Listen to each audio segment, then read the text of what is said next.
आज हम लोग देखेंगे kinetic molecular theory of gases. Kinetic molecular theory state of matter चल रहा है, उसी का एक पार्ट है।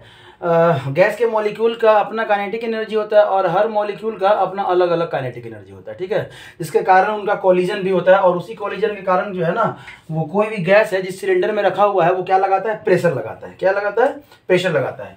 तो हम लोग यहाँ से लिखेंगे कि kinetic gas, kinetic gas is believed to be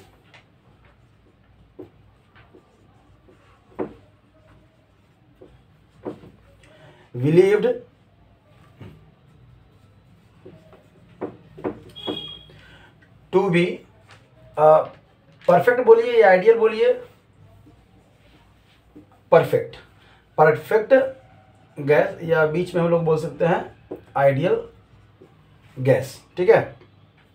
समझ में आया? मतलब जो काइनेटिक गैस है उसको हम लोग क्या, जैसे देखिए जितने भी गैस हैं उन सबको हम लोग आइडियल मान के कहानी काम करते हैं, वर्क करते हैं, ठीक है। जब तक कि क्वेश्चन में ना बोला रहे कि आपका गैस आइडियल नहीं है तब तक हम लोग उसको क्या मानते हैं, आइडियल मानते हैं। जैसे आइडियल माने तो कुछ तो उसका टर्मिनोलॉजी होगा, तो उस चीज़ को हम देखते हैं कि अगर आइडियल किसी चीज़ को मान रहे हैं तो क्यों मान रहे हैं, ठीक है। तो दूसरा है, मतलब अगर कोई गैस आपका आइडियल है तो उनके बीच का अट्रैक्शन फोर्स क्या है, आपका जीरो है। मतलब दो मॉलिक्यूल है उनके बीच का अट्रैक्शन फोर्स एकदम जीरो होगा, मतलब ना के बराबर होगा।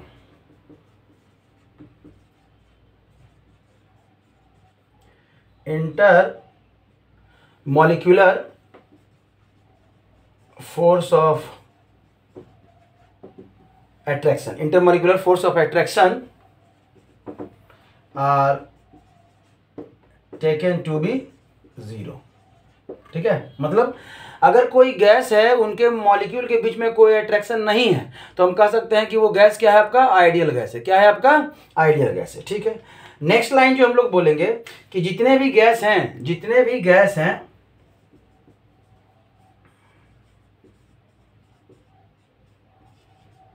All gas particles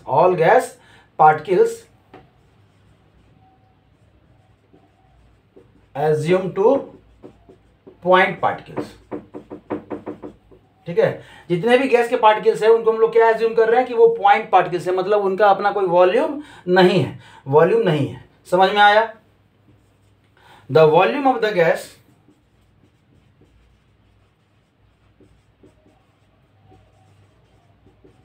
is equal to the volume of vessel, कहिए या कंटेनर कहिए या जार कहिए या सिलेंडर कहिए जिसमें वो प्लेस्ड है।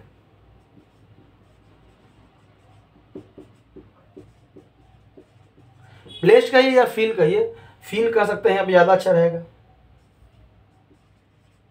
ठीक है। मतलब किसी भी गैस का वॉल्यूम वही वॉल्यूम होगा जिस कंटेनर में कि जिस जार में वो रखा रहे उसी के वॉल्यूम के बराबर होगा। ये तो हम लोग ऑलरेडी देख ही चुके हैं, ठीक है। ये तो 9-10 से भी पढ़ते हैं हम लोग, आज आ रहे हैं कि आपका प्रेशर और वॉल्यूम का जो वॉल्यूम होता है, या इसके पहले हम लोग स्टार्टिंग के वीडियो में ही चैप्टर में हम लोग डिस्कस कर चुके हैं, ठीक है। ज़्यादा इसमें बताने का जरूरत नहीं है। तब है आपका जितने भी गैस पार्टिकल है उनका नेग्लिजिबल वॉल्यूम है, ठीक है। पार्टिकल है मतलब ना के बराबर है, और क्या सीधा है,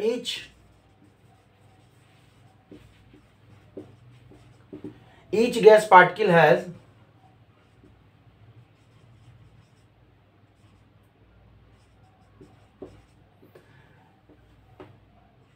negligible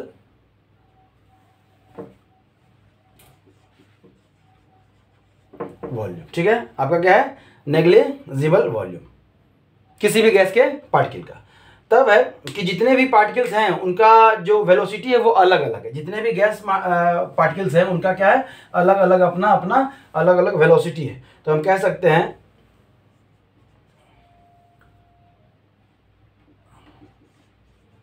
gas particles have variable velocity या डिफरेंट वेलोसिटी, ठीक है। डिफरेंट आपका क्या है, वेलोसिटी है जितने भी गैस के पार्टिकल्स हैं, इनका वेलोसिटी डिफरेंट है, इसीलिए ये क्या कर रहे हैं, एक दूसरे से कोलाइड कर रहे हैं, दे कोलाइड रैंडमली, ठीक है। रैंडमली क्या कर रहे हैं, ये कोलाइड कर रहे हैं, ठीक है। तभी क्या है, देखिए अब कोलिजन किसके किसके बीच में हो रहा है, तो जो कोलिजन है वो ईच अदर, एक दूसरे से टकरा रहे हैं, और collide with wall of vessel, wall of vessel, vessel के वॉल से भी ये क्या कर रहे हैं, टकरा रहे हैं। समझ में आया। तो ये इसी को मैक्सवेल साहब एक डिस्ट्रीब्यूशन ग्राफ से समझा है, उसको समझिएगा। हम लोग पहले ग्राफ बना लेते हैं।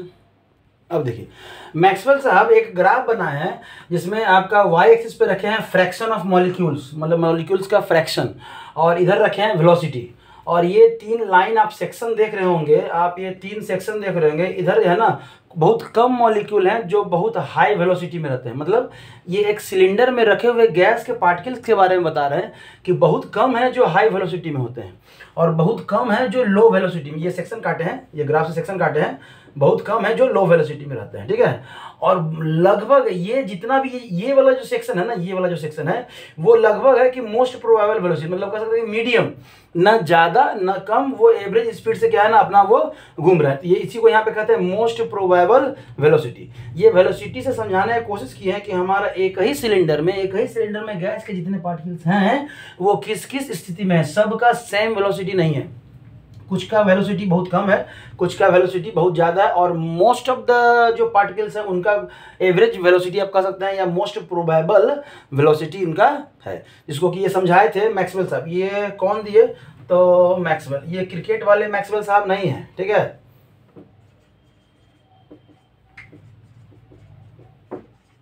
वेलोसिटी डिस्ट्रीब्यूशन कर्व, ठीक है, कर्व, समझ में आ रहा है। तो ये आपको कभी अगर पूछा जाए, पूछा तो नहीं जाएगा, ऐसा दिया जाए तो आपका ये मैक्सवेल वेलोसिटी डिस्ट्रीब्यूशन कर्व आपका यही है। समझ में आया। तब चलते हैं कि यहाँ से बहुत सारा वेलोसिटी देखें, तो हम लोग यहाँ पे बहुत सारा वेलोसिटी देखे, उन वेलोसिटी के बारे में वो जानकारी दी है, एक्सपेरिमेंटली कुछ फार्मूला लाए हैं जिससे कि हम लोग निकाल सकते हैं। तो हम लोग भी देखते हैं। पहला जो आप देखें, क्या देखें, मोस्ट प्रोबेबल वेलोसिटी, ठीक है। इसको हम लोग लिखते हैं Vm/P, और इसका इन्होंने फॉर्मूला दिया, क्या फॉर्मूला दिया, √2RT/m, √2RT/m। ये बोले कि ये जो वेलोसिटी है ये क्या है आपका लीस्ट एक्यूरेट, क्योंकि एवरेज का बात है तो लगभग एक्यूरेसी तो बहुत कम ही रहा होगा, क्योंकि हर पार्टिकल का अलग अलग एक सेक्शन था हमारा ग्राफ का। ये जो ग्राफ था ये कुछ इस तरह से था, आपको यहाँ से फिर से हम बनाते हैं। ये कुछ इस तरह से ग्राफ था आपका, जिसमें ये वाला जो पोर्शन था, ये वाला जो था वही था VMP वाला पोर्शन। ये वेरी हाई था इधर, और इधर क्या था, वेरी लो कह सकते हैं, लो था। और ये जो लगभग था ये क्या था, और इसी के बीच वाला जो लाइन है उसी को हम लोग बोल रहे थे मोस्ट प्रोबेबल वेलोसिटी। ऑलमोस्ट जो था आपका यही ग्राफ था। तो यहाँ पे वेयर जो R है वो क्या है आपका, gas constant, universal gas constant, already हम लोग जान सकते हैं। T जो है वो क्या है आपका, टेम्परेचर है, और M जो है वो क्या है आपका, molecular mass of gas, molecular mass of gas. ये एक्यूरेसी इसमें ज़्यादा नहीं है, ठीक है, एक्यूरेसी इसमें ज़्यादा नहीं है। तो दूसरा जो वेलोसिटी है वो है आपका एवरेज वेलोसिटी। क्या है आपका, एवरेज वेलोसिटी। तो उस पर हम लोग देख लेते हैं। जो दूसरा है आपका वो है, इसको रिप्रेजेंट करते हैं VAV से, ठीक है, V एवरेज। इसके बारे में जो जब अब देखिए बचपन में जो एवरेज देखे हैं कि बहुत सारा वेलोसिटी जो है ना, अगर 3 वेलोसिटी है तो इसका क्या कर दे, इतना बटा क्या कर दे, 3 कर दे, एवरेज वेलोसिटी हो जाएगा। तो एवरेज निकालने के लिए कह सकते हैं कि जो V एवरेज है वो 2V3 अब प्लस ऐसे करते VN और अपॉन क्या कर दे, यहाँ पे N कर दे। तो यही एवरेज है आपका। यही फार्मूला आया है, ये देखिए एक्सपेरिमेंटली फार्मूला है, इसको कैलकुलेट नहीं करना है आपको, बस खाली फार्मूला से और क्या क्वेश्चन पूछा जाता है उस पर हम लोग डिस्कशन करेंगे, ठीक है। इसका जो फार्मूला आया वो आया रूट अंडर आपका 8RT/πm, क्या आया, πm। अब देखिए इसका जो एक्यूरेसी है वो मोस्ट प्रोबेबल से थोड़ा ज़्यादा होगा, ठीक है। क्या कर सकते हैं, this is more accurate velocity than VMP, ठीक है। आप कह सकते हैं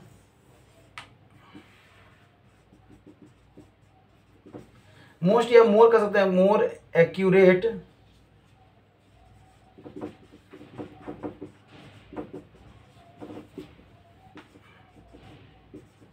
ठीक है।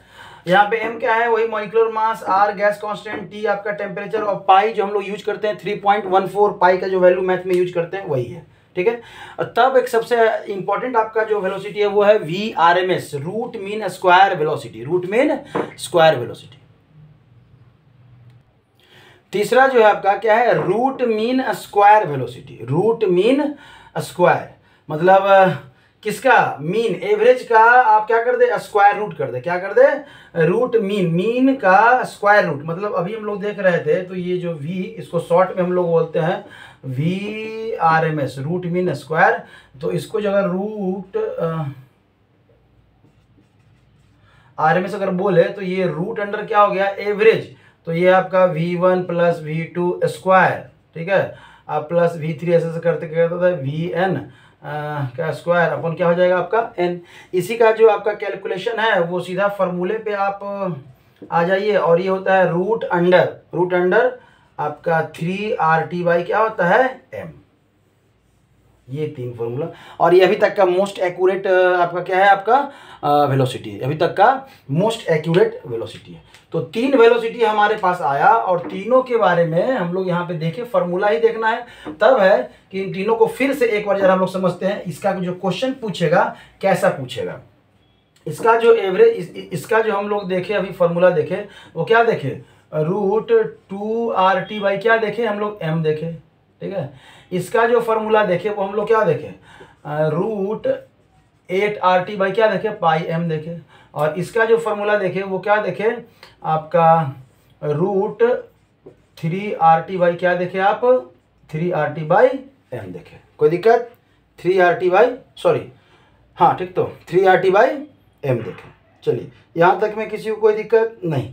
तब है अगर इनके एवरेज की बात करें, अगर हम बात करें VMP is to V average is to VRMS, तब क्या है कि आप यहाँ VMP का वैल्यू अगर रखेंगे तो कितना रखेंगे, MP का वैल्यू 2RT बाई क्या रखेंगे m इज टू आप रखेंगे 8RT by pi m is to आप रखेंगे 3RT बाई m।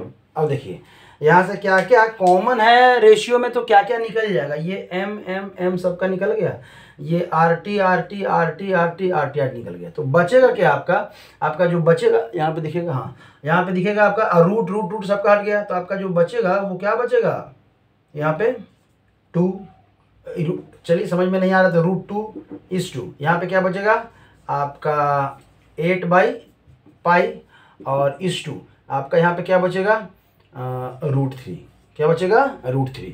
तो ये इसका रेशियो पूछा जाता है मेडिकल में, आप बहुत सारे ईयर में देखे होंगे कि इनका रेशियो ही पूछ लिया जाता है, ठीक है। अब है कि रेशियो किसी भी तरह से पूछ सकता है, ये कोई ज़रूरी नहीं है कि हम ये बतला दें और इसको निकाल के अगर इसको 1 मान लिए, क्या कर दिए सबको रूट 2 से डिवाइड कर दीजिए तो रेशियो कुछ और आ जाएगा, सबको रूट 3 से डिवाइड कर दीजिए तो रेशियो कुछ और आ जाएगा, सबको रूट 8 बटा पाई से डिवाइड कर दीजिए रेशियो कुछ और आ जाएगा। बस खाली ध्यान रखिएगा ये अगर वैल्यू आपको आ रहा है तो आप रेशियो खुद से निकालने के लिए एबल हैं और खुद से निकाल पाएंगे। समझ में आया? इसलिए हम यहाँ पे आपको छोड़ते हैं और यहाँ से आप कितना भी मतलब 3 टाइप का रेशियो आप आसानी से निकाल सकते हैं। इसको आप क्या कर दीजिए 1 कर दीजिए, मतलब रूट 2 से सबको डिवाइड कर दीजिए, एक रेशियो वो हो गया। हाँ, और ये भी ध्यान रखिएगा कि अगर root 2 is to root 8 by pi is to root 3 आया है तो ये VMP पहले है, उसके बाद एवरेज है, फिर RMS है। कभी कभी आपको पूछ देगा कि VRMS is to VMP is to V average, तो V तो यहाँ पे क्या हो जाएगा रूट 3 इज टू MP, तो MP का ये वाला root 2 is to 8 by pi. तो इस तरह से आप अलग अलग क्वेश्चन में अलग अलग तरीके से आंसर दे सकते हैं। समझ में आया?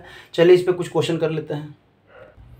सिंपल सा एक क्वेश्चन है कि what is the VRMS of N2, किसका N2 गैस का 700 केल्विन पे। तो तो RMS निकालना है, VRMS निकालना है, तो आपका क्या है √3 RT बाई क्या है आपका M है, ठीक है। तो यहाँ से 3 तो लिख सकते हैं, R का वैल्यू कौन सा देंगे बोलिए, R का जो यहाँ पे हम लोग वैल्यू रखेंगे वो कौन सा वाला रखेंगे, क्योंकि काइनेटिक एनर्जी की बात कर रहे हैं, काइनेटिक थ्योरी में हम लोग पढ़ रहे हैं, तो वो आप 8.134 वाला वैल्यू रख सकते हैं, ठीक है। R का, किसका, R का, इनटू टेम्परेचर ऑलरेडी केल्विन में ही दिया हुआ, चेंज करने का जरूरत नहीं, अगर डिग्री सेल्सियस में दिया रहे तो हम लोग केल्विन में चेंज करेंगे, ठीक है। और तब है M मतलब मॉलिक्यूलर मास, और मॉलिक्यूलर मास के लिए क्या दिया हुआ है, N2 का मॉलिक्यूलर मास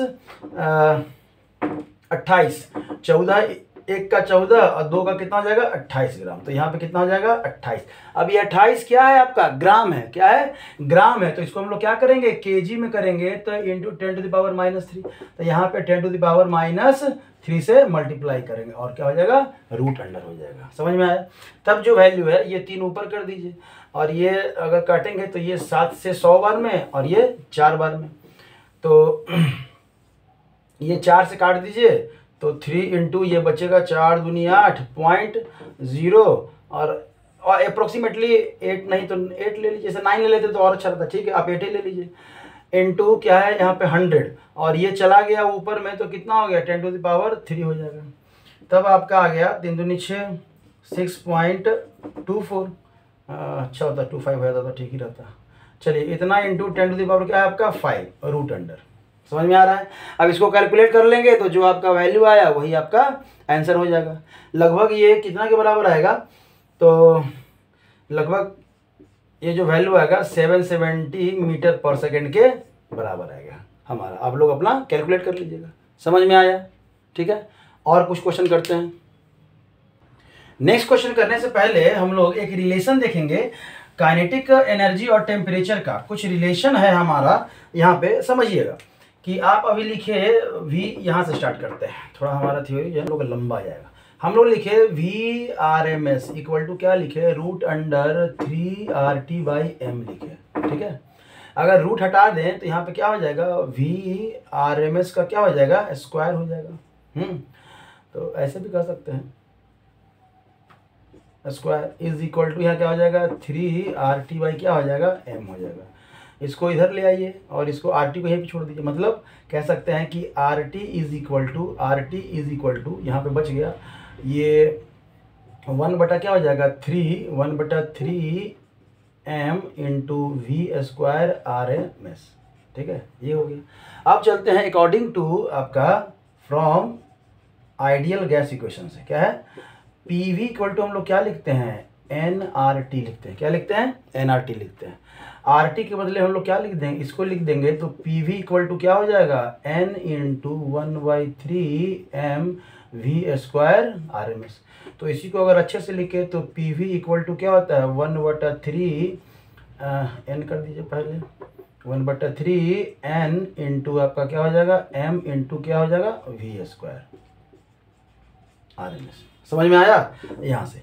अब जो है इसी चीज़ को हम लोग काइनेटिक एनर्जी से है ना कैलकुलेट करते हैं कि अगर काइनेटिक एनर्जी हम लोग कैलकुलेट करें, मतलब काइनेटिक एनर्जी जो होता है वो क्या होता है 1/2 mv² होता है ना। हम लोग यही जानते हैं कि किसी भी मॉलिक्यूल का जो काइनेटिक एनर्जी होता है वो क्या होता है 1/2 mv², मतलब काइनेटिक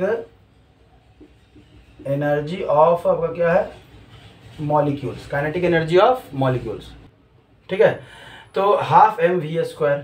और अगर हम लोग बात करें काइनेटिक एनर्जी की 1/2 mv², तो इसको हम लोग कैसे रिलेट कर सकते हैं, तो यहाँ से हम लोग लिखेंगे 1/2 mv², ठीक है। तो ये जो काइनेटिक एनर्जी है वो एक मॉलिक्यूल का है, कितना है एक मॉलिक्यूल का। अगर हम लोग बोले kinetic energy of n molecule, क्या लिखे n molecules of gas, n molecule of gas, n molecule क्या हो जाएगा हमारा kinetic energy is equal to 1/2 into यहाँ n कर दें n इंटू mv²। और v आपका क्या है, चूंकि गैस का मॉलिक्यूल है तो उसका जो हम लोग वेलोसिटी लेते हैं वो एक्यूरेट वाला अगर लेंगे तो ज़्यादा क्या लेंगे VRMS PV। अब देखिए यहाँ पे nmv² इक्वल टू अगर बात करें तो यहाँ से हम लोग ये लिख सकते हैं 3 × P × V equal to NmV² RMS। समझ में आया? तो मतलब अगर हम बात करें तो यहाँ पे हो जाएगा 1/2 इंटू इतना के बदले क्या लिख सकते हैं हम लोग 3 × P × V। तो यहाँ से अगर काइनेटिक एनर्जी की बात करें तो ये आया 3/2 P × V। समझ में आया? यहाँ तक में कोई दिक्कत? अब इसको आप टेम्परेचर के साथ लेके चले जाइए। किसके साथ लेके चले जाइए? टेम्परेचर के साथ लेके चले जाइए। तो PV इक्वल टू क्या होता है? nRT होता है। PV इक्वल टू क्या होता है आपका? nRT होता है। समझ में आया? अगर 1 मोल गैस के लिए हम लोग लें, अगर 1 मोल gas 4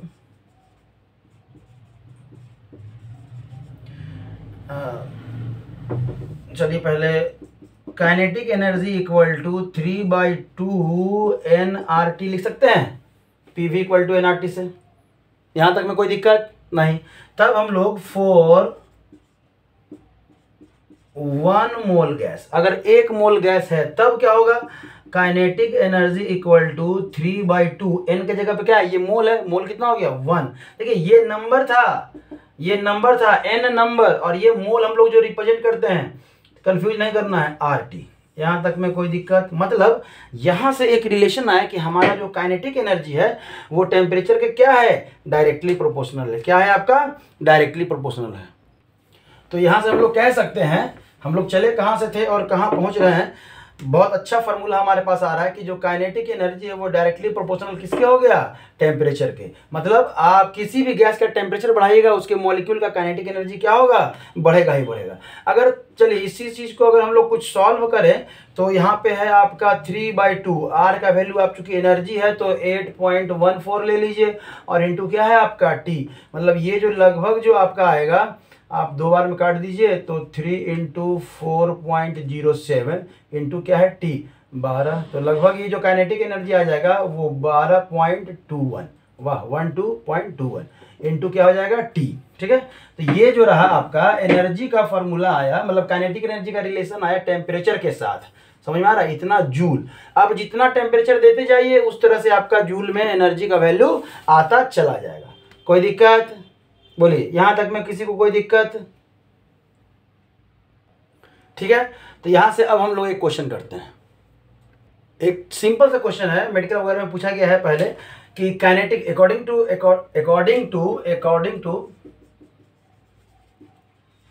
according to kinetic theory of gases the energy per mole of the gas is equal to, और ऑप्शन आपका दिया हुआ है 3RT, 2RT, 2.5RT और 1.5RT।